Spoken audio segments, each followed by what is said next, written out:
आपने video campaign तो run कर दी, पैसे भी लगा दिए और उस कैंपेन पे व्यूज़ भी आना शुरू हो गए हैं, लाइक्स भी आ रहे हैं, डिसलाइक्स भी आ रहे हैं।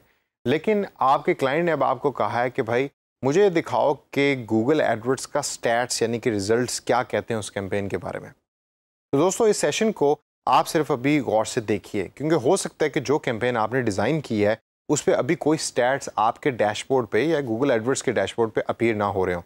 तो मैं एज एन एग्जांपल अपनी कैंपेन को यहाँ आपको शो करूँगा।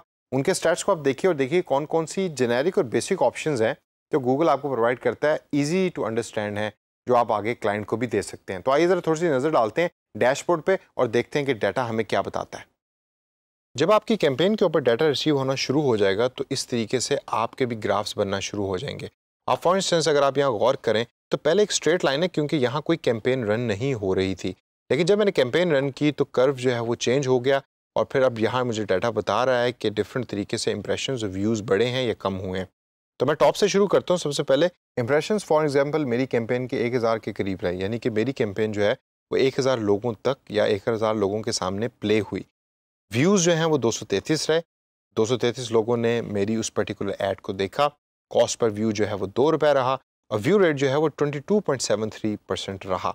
अब इसे अगर मैं स्क्रॉल डाउन करूं तो यहाँ थोड़ी सी मज़ीद डिटेल के अंदर भी इंफॉर्मेशन गूगल मुझे प्रोवाइड करता है। सबसे इंपॉर्टेंट इंफॉर्मेशन है ऑडियंस रिटेंशन की। मैं ये देखना चाहता हूँ कि मेरी इस वीडियो के ऊपर जिसको मैंने एज एन ऐड चलाया था, ऑडियंस कितनी देर रिटेन रही। तो स्टार्ट से अगर आप शुरू करें तो 25% लोग जो हैं वो 1 मिनट 17 सेकंड रिटेन रहे, 50% जो है वो 2 मिनट 34 सेकंड, 75% जो है वो 3 मिनट 51 सेकंड रहे और रिमेनिंग 100% जो है वो 5 मिनट 8 सेकंड रहे। लेकिन सबसे ज़्यादा रिटेंशन जो है वो पहले 1 मिनट में मेरी वीडियो के ऊपर रही। अब this actually is not a good result. मतलब ये है कि लोग ज़्यादातर 25% लोग जो हैं वो मेरी वीडियो को छोड़ के चले गए 1 मिनट 17 सेकंड पे और 50% लोग जो हैं वो मेरी वीडियो को छोड़ के चले गए 2 मिनट 34 सेकंड के अंदर। तो हाफ ऑफ द वीडियो जो है उसने मेरी हाफ ऑफ द ऑडियंस को रिटेन नहीं कर पाई। तो इस वजह से जब भी आपने कोई वीडियो बनानी तो कोशिश करें कि ये ग्राफ उल्टा हो, यानी कि जो बड़े वाला बार है वो एंड में आ रहा हो, जो छोटे वाला बार है वो स्टार्ट में आ रहा हो। दैट एक्चुअली शोज़ कि योर वीडियो इज़ गुड और जो लोग आपकी वीडियो को देख रहे हैं उसको पसंद कर रहे हैं और पसंद के साथ साथ उस वीडियो को पूरा ऑब्जर्व भी कर रहे हैं और वॉच भी कर रहे हैं। डेमोग्राफिक्स को अगर हम गौर करें तो यहाँ डिफरेंट एज ग्रुप्स के बारे में लिखा हुआ है। याद है मैंने आपको बताया था कि अननोन का ग्रुप जो है वो आपने कभी भी डिसलेक्ट नहीं करना और यहाँ आप देख लें कि 42 व्यूज़ यानी 18% ऑफ द टोटल व्यूज़ हैं वो अननोन ग्रुप से आए हैं कि जिनकी एज जो है उनके प्रोफाइल के अंदर मेंशन नहीं थी।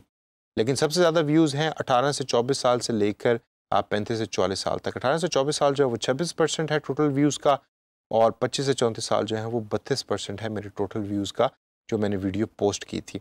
डेमोग्राफिक्स के इस पर्टिकुलर सेक्शन को आप चेंज भी कर सकते हैं। अगर एज की बजाय आप जेंडर करना चाहें तो आपको जेंडर भी गूगल प्रोवाइड करेगा, यानी कि मेल कितने परसेंट रहे, फीमेल कितने परसेंट रहे और अननोन कितने परसेंट है। जेंडर के अलावा पेरेंटल स्टेटस भी है और हाउस होल्ड इनकम भी है। हाउस होल्ड इनकम पर क्लिक करें तो इनमें से कुछ व्यूज़ जो हैं वो चूँकि नॉर्थ अमेरिकन रीजन के भी थे जिसके अंदर अननोन ज़्यादा आ रहा है, लेकिन उसके अलावा डिफरेंट हाउस होल्ड इनकम भी यहाँ गूगल मुझे ब्रेक डाउन करके दे रहा है। तो आप ये ऑप्शंस यहाँ से चेंज कर सकते हैं। एज के अलावा अगर आप व्यूज़ के अलावा इंप्रेशंस को देखना चाहते हैं तो आप इंप्रेशंस को भी देख सकते हैं। डेमोग्राफिक से आगे चल के देखते हैं डिवाइसेस के ऊपर अब आप आएँ। डिवाइसेस में इस पर्टिकुलर ऐड पे गूगल ने सबसे ज़्यादा पैसे खर्च किए मोबाइल फ़ोन पे। यहाँ आपको बता रहा है कि जी 77.9% कॉस्ट जो है वो मोबाइल फ़ोन के ऊपर स्पेंड हुई है क्योंकि ज़्यादातर यूज़र मोबाइल फ़ोन ही यूज़ कर रहे होते हैं यूट्यूब को सर्च करने के लिए। तो 77.9% मोबाइल पे है और 18.9% जो है वो कंप्यूटर्स के ऊपर है और रिमेनिंग 3.2% कॉस्ट जो है वो टैबलेट पीसी के ऊपर है।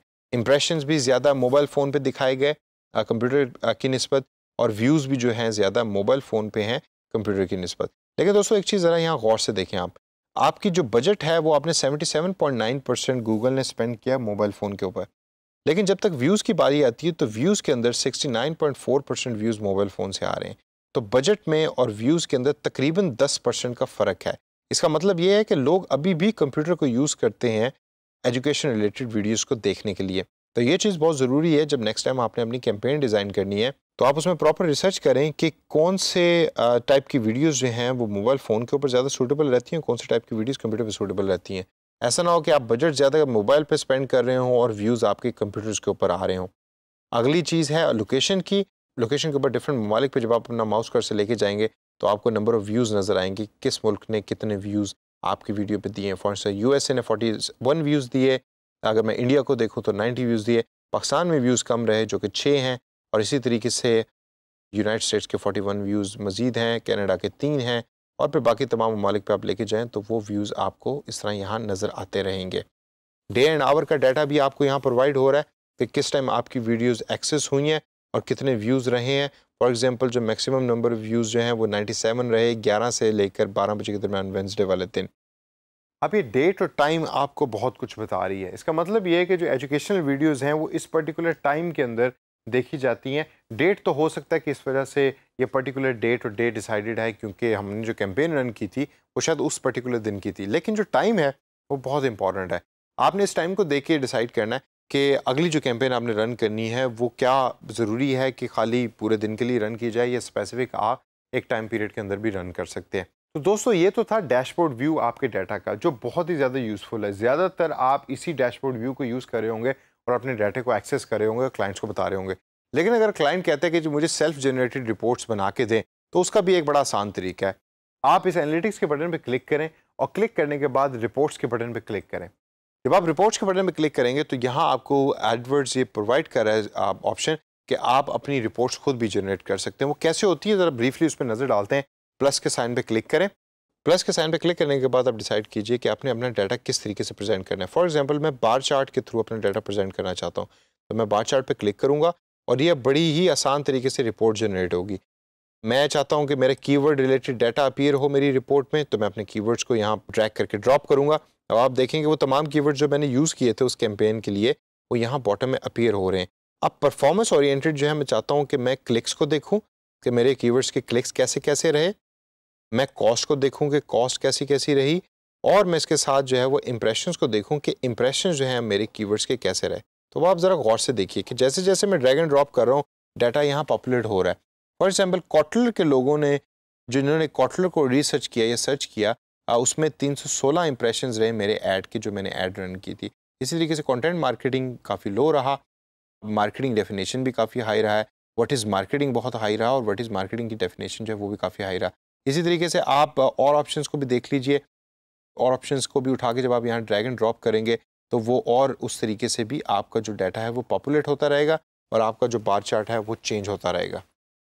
जब आपने रिपोर्ट्स को जनरेट कर दिया तो अब आपने इसको सेव करना है या एक्सपोर्ट करके क्लाइंट को भेजना है। तो यहाँ आपको गूगल ऑप्शंस देता है कि आप इसको डाउनलोड कर सकते हैं या आप इसको सेव कर सकते हैं इस रिपोर्ट को। फॉर एग्जांपल अगर मैं डाउनलोड के ऑप्शन पर क्लिक करूँ तो आप नोट कीजिए कि गूगल मुझसे पूछ रहा है कि क्या मैं इस पर्टिकुलर रिपोर्ट को PDF की फ़ाइल में डाउनलोड करना चाहता हूँ, और जब मैं PDF पे क्लिक करूँगा तो ये फ़ाइल जो है मेरी इन द PDF फॉर्मेट जो है वो डाउनलोड हो जाएगी मेरे कंप्यूटर स्क्रीन पे। जो PDF फाइल डाउनलोड हुई है जब आप उसको ओपन करें तो आपके सामने इस तरह का व्यू आएगा। अब ये वही रिपोर्ट है कि जो आपने over the period of just few clicks बनाई ट्रू व्यू के अंदर और गूगल एडवर्ड्स के अंदर, और वो बड़े आसान तरीके से गूगल ने आपको एक्सपोर्ट करके दे दी एक PDF फॉर्म में। अब आप इसको अटैच करके ईमेल के थ्रू क्लाइंट को भी भेज सकते हैं ताकि क्लाइंट आपके रिजल्ट्स को कंटिन्यूसली मॉनिटर करे और देखे कि आप उनका जो पैसा है वो सही तरीके से खर्च करें। तो दोस्तों हमने वीडियो कैंपेन को बड़ी डिटेल के अंदर व्यू किया और फिर हमने इस पर्टिकुलर सेशन में डाटा को भी देखा कि डाटा किस तरीके से हमें हेल्प करता है हमें बताने में कि हमारी कैंपेन्स अच्छे तरीके से रन करी या नहीं करी। डाटा के अंदर और बहुत सारी ऑप्शंस हैं कि जो गूगल एडवर्ड्स प्रोवाइड करता है। उन तमाम ऑप्शन को अपने तौर के ऊपर देखिए, प्रैक्टिस कीजिए और लर्न करें ताकि आप आगे जाके फ्रीलांसिंग के काम में उसको इस्तेमाल कर सकें।